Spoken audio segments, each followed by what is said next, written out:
आपने सही सुना। ये कह रहा है वह सही मायने में पोप है, यानी पीटर पतरस का उत्तराधिकारी है, और वो ही इमाम मेहदी भी है। और इसलिए ट्विटर मतलब कि एक्स पर क्रिश्चियंस इसको अब द एंटी क्राइस्ट कह रहे हैं, जिसके बारे में बाइबल में लिखा हुआ है उस मसीह विरोधी के बारे में। और इसे सुनो कैसे ये अपने बारे में बता रहा है, मैं अब्दुल्ला हूँ, इमाम मेहदी, अस्सलाम का उत्तराधिकारी और अहमद का उत्तराधिकारी, साइमन पीटर पतरस का उत्तराधिकारी, मोहम्मद का उत्तराधिकारी और यीशु मसीह का उत्तराधिकारी। मैं सच्चा और कानूनी तौर पे पोप हूँ। मैं क्रिश्चियंस पर प्रमाण हूँ।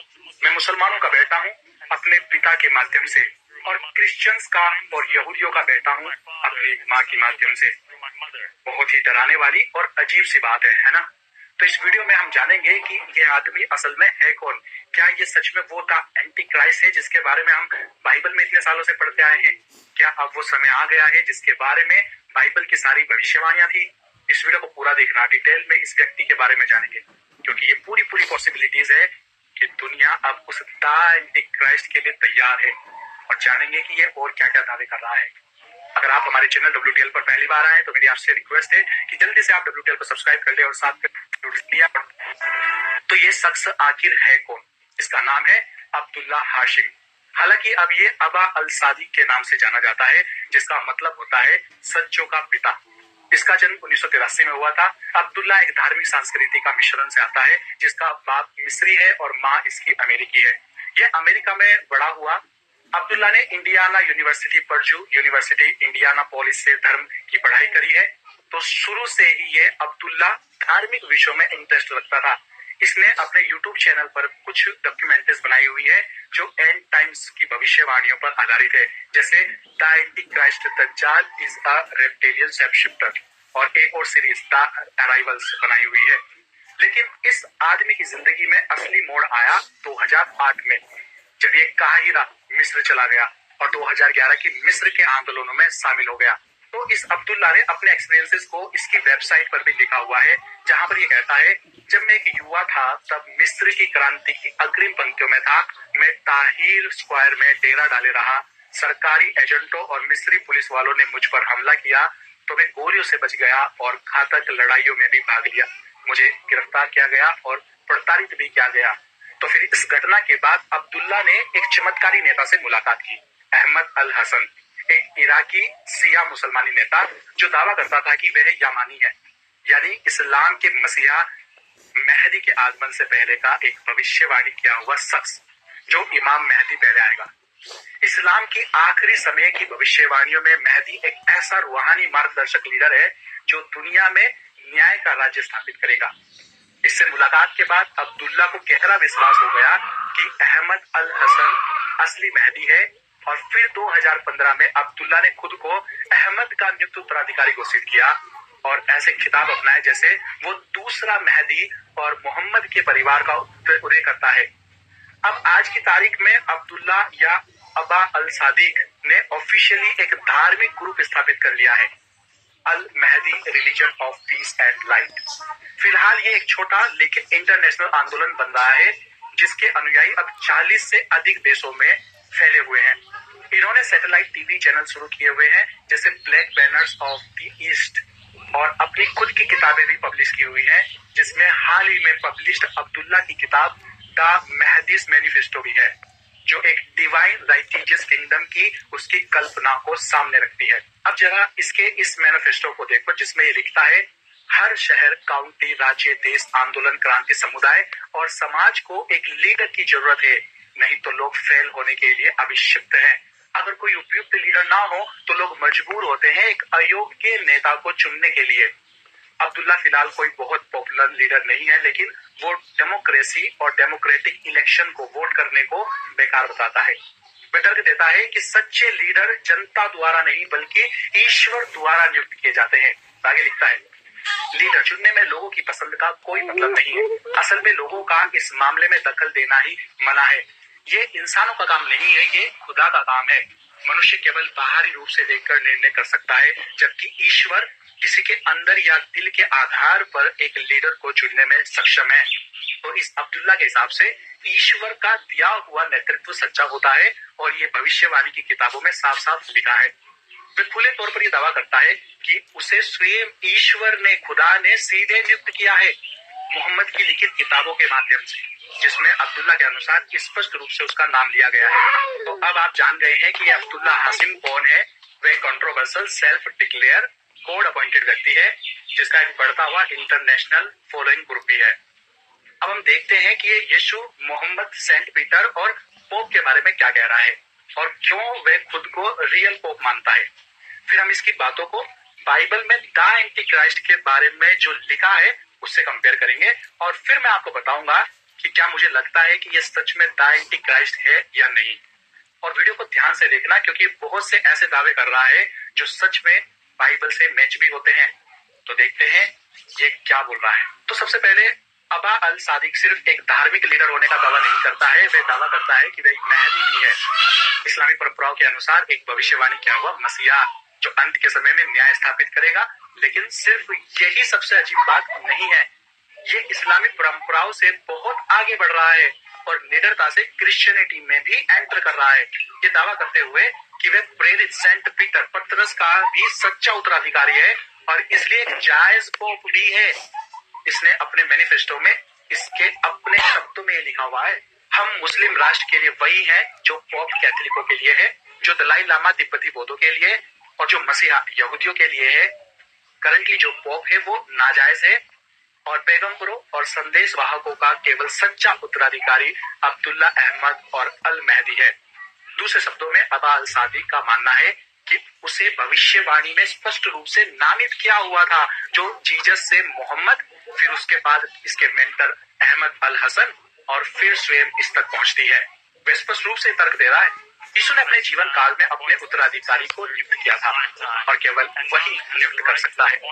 उसने सिमोन पीटर को नियुक्त किया जब उसने कहा, और मैं तुमसे कहता हूँ कि तुम पतरस पीटर हो और इसी चट्टान पर मैं अपनी कलीसिया बनाऊंगा और अधोलोक के द्वार उस पर प्रबल न होंगे। मैं तुम्हें स्वर्ग के राज्य की कुंजियां दूंगा। जो कुछ भी तुम पृथ्वी पर बांधोगे वह स्वर्ग में बना होगा और जो कुछ भी तुम पृथ्वी पर खोलोगे वह स्वर्ग में भी खुला होगा। तो यीशु ने न केवल अपने पहले उत्तराधिकारी का नाम लिया पीटर का, बल्कि उसने अपने अंतिम उत्तराधिकारी का भी नामित किया, the comforter. Basically Holy Spirit को द कंफर्टर साहब उसको बोल रहा है। उसने कहा, इसलिए मैं तुम्हारे पास भविष्यद्वक्ताओं, ज्ञानी पुरुषों और शिक्षकों को भेज रहा हूँ। उनमें से कुछ को तुम मार डालोगे और क्रूस पर चढ़ाओगे और दूसरों को तुम अपने सभा स्थलों में कोड़े मारोगे और नगर नगर उसका पीछा करोगे। उसने ये भी कहा, इसलिए ईश्वर ने अपनी बुद्धि में कहा, मैं उनके पास भविष्यद्वक्ता और प्रेरित भेजूंगा। उनमें से कुछ को वे मार डालेंगे और दूसरों को सताएंगे। स्पष्ट रूप से यीशु ने कहा कि उसके बाद भी भविष्यद्वक्ता आएंगे और उसने उनमें से मुख्यों को नामित किया। फिर यीशु ने कहा, तो भी मैं तुमसे सच कहता हूँ, तुम्हारे लिए ये अच्छा है कि मैं चला जाऊं, क्योंकि यदि मैं ना जाऊं तो वह कंफर्टर साहिब तुम्हारे पास ना आएगा। परंतु यदि मैं चला जाऊं तो मैं उसे तुम्हारे पास भेजूंगा। और इतिहास में कभी कोई ऐसा व्यक्ति नहीं हुआ जिसने स्वयं को उस कंफर्टर होने का दावा किया हो, सिवाय मानवता के सर्वश्रेष्ठ भविष्यद्वक्ता मोहम्मद के।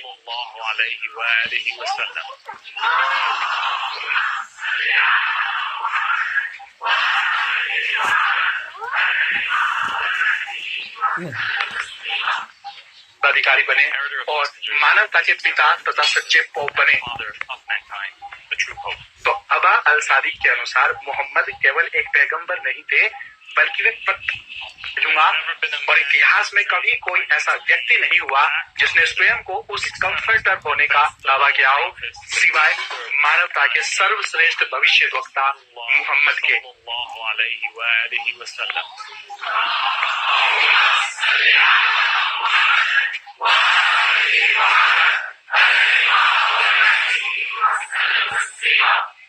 अधिकारी बने और मानवता के पिता तथा सच्चे पोप बने। तो अबा अल सादिक के अनुसार मोहम्मद केवल एक पैगंबर नहीं थे, बल्कि वे पतरस के बाद अगला पोप भी थे। थोड़ा रुककर इसे समझिए। ये दावा करता है कि मोहम्मद ने पतरस की भूमिका को विरासत में लिया और इस प्रकार बाद में सभी इस्लामी लीडर उसी पोपीय सत्ता के उत्तराधिकारी हैं जो यीशु से शुरू हुई थी। ध्यान दें कि हाल ही में पोप फ्रांसिस की मौत हुई है और इस अबा अल सादिक ने इस घटना का तुरंत फायदा उठाया है। क्रिश्चियंस को एड्रेस करते हुए एक वीडियो में इसने चौंकाने वाला ऐलान किया है। पृथ्वी ने झूठे पोप को निगल लिया, हमारे अनुयायियों के शोरगुल से ही उसकी मृत्यु हो गई।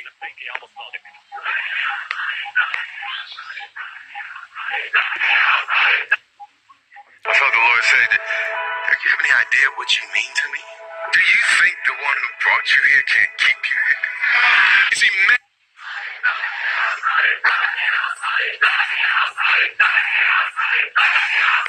और झूठ के सिंहासन को हिला दिया गया। यह चमत्कार उस चमत्कार से कम नहीं जो यहोशू के समय में हुआ था, जब विश्वास की उपस्थिति और उनके शंखों की आवाज से यरीहो की दीवार गिर गई थी। तो ये दावा कर रहा है कि पोप फ्रांसिस की मृत्यु वास्तव में उसके अपने अनुयायियों के विरोध और प्रार्थनाओं के कारण हुई है। शॉर्ट में कहे तो ये अबा अल सादिक कम से कम 4 बातें मानता है। एक, वह मेहदी है, एक अंतिम समय का इस्लामी व्यक्ति जिसकी भविष्यवाणी न्याय को बहाल करने के लिए की गई थी।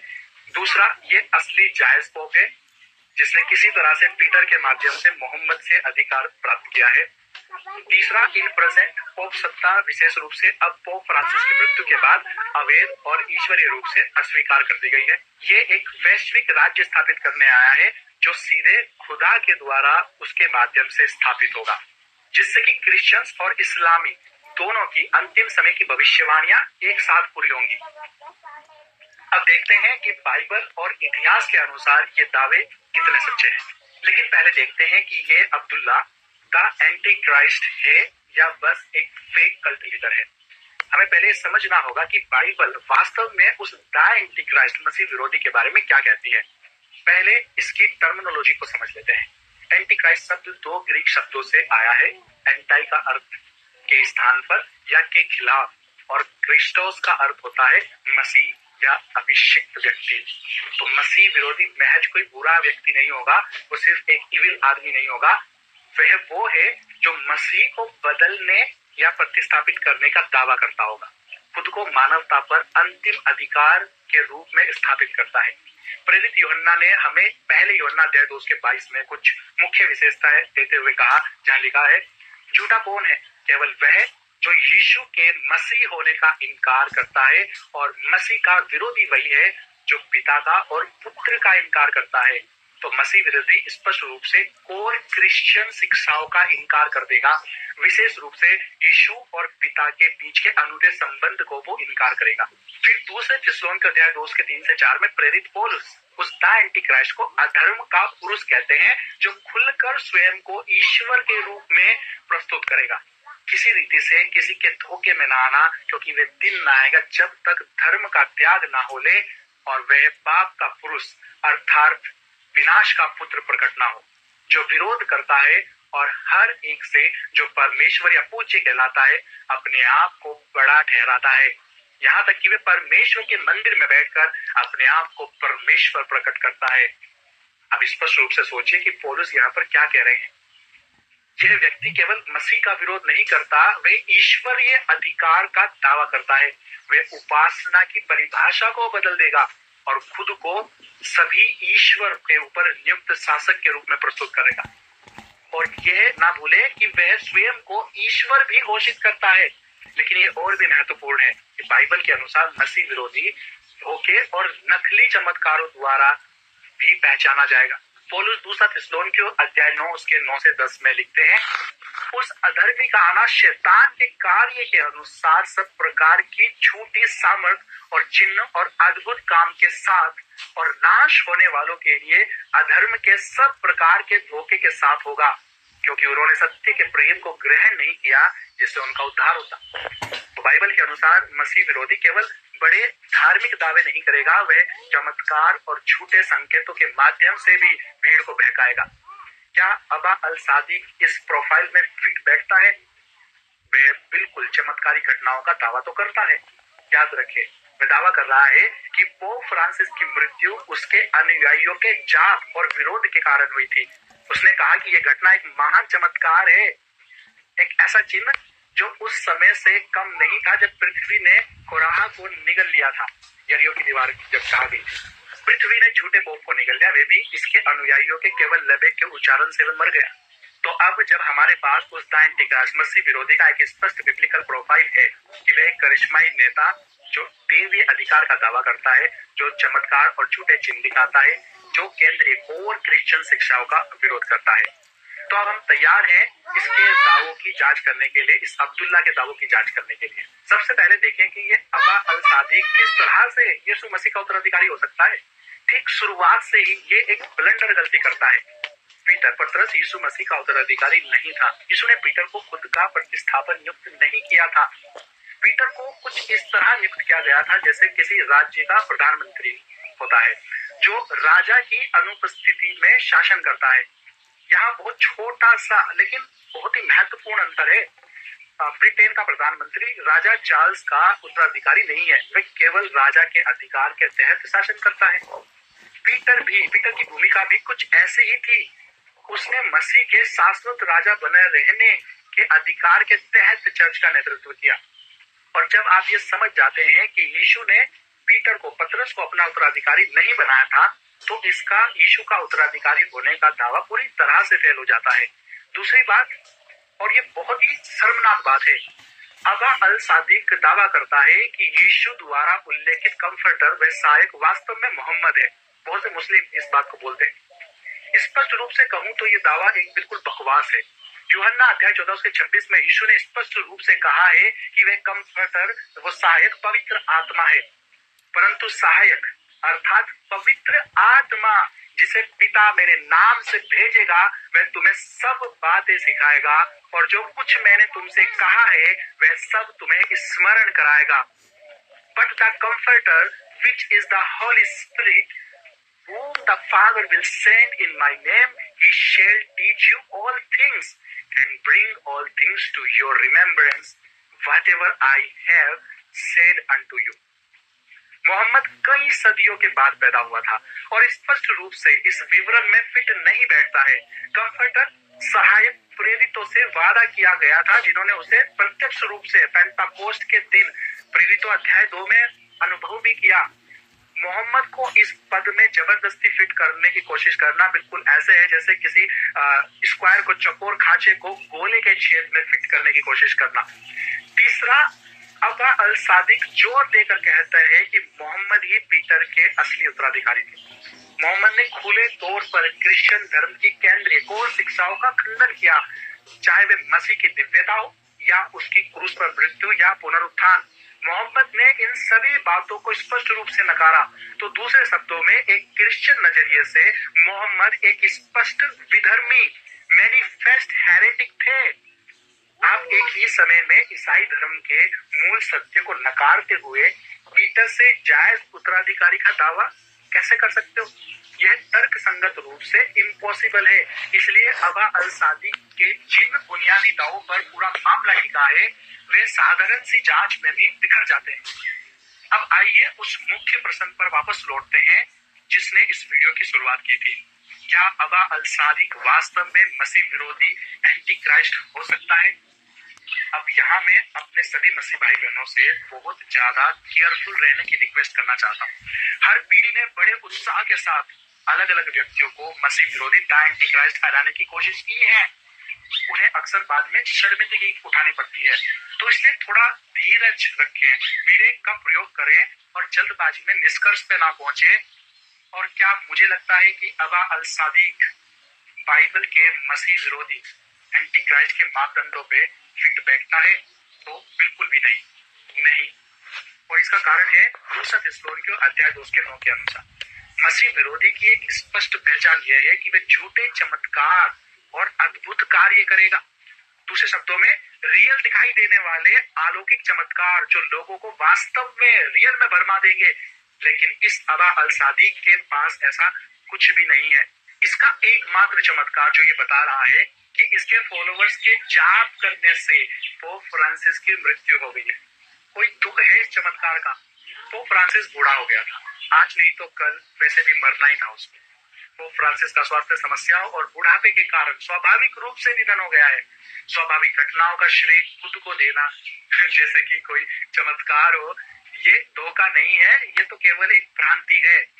मसीह विरोधी द एंटी क्राइस्ट की एक और बड़ी पहचान यह है कि वे रियल में दिव्य अधिकार का दावा करेगा, वे खुद को ईश्वर के रूप में घोषित करेगा, यहाँ तक कि मुर्दों को भी वे जिंदा करेगा। अब अबा अल सादिक खुद भी ऐसा ईश्वर होने का कोई दावा नहीं कर रहा है, वे खुद को एक नबी, एक उत्तराधिकारी और एक ईश्वर द्वारा नियुक्त शासक के रूप में प्रस्तुत कर रहा है। ये खुद को ईश्वर का अवतार, गॉड इनकार्नेट नहीं कह रहा है। ये बहुत महत्वपूर्ण है। जब हम किसी व्यक्ति को मसीह का विरोधी एंटी क्राइस्ट के रूप में पहचानने का प्रयास कर रहे हैं, तब ये बहुत इंपॉर्टेंट है।